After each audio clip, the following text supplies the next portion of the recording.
भाई साखा के महीनावा त गरमी बहुत परे गरमी बहुत परे ओ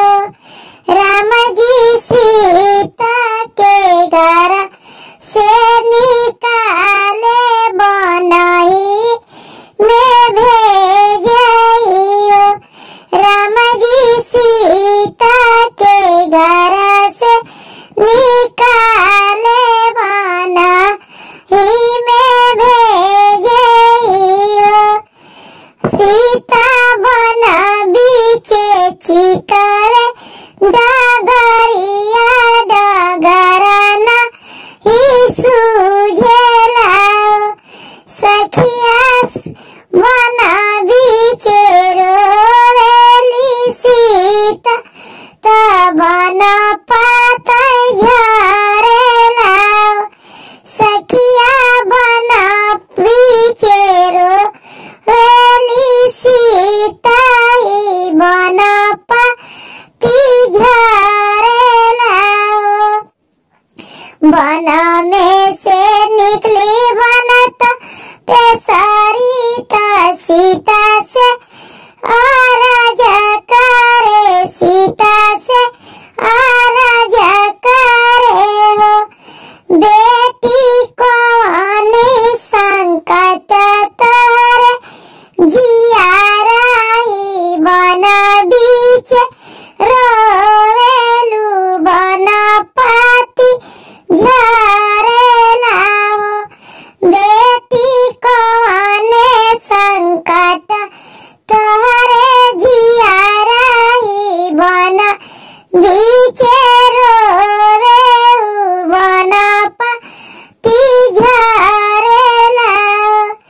केही हमरे बैठिए पजरावा त केही खोलिए जुड़ाइयो तपसे केही पूछिए भूखिया पियासिया ही बन बीचे रोई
तना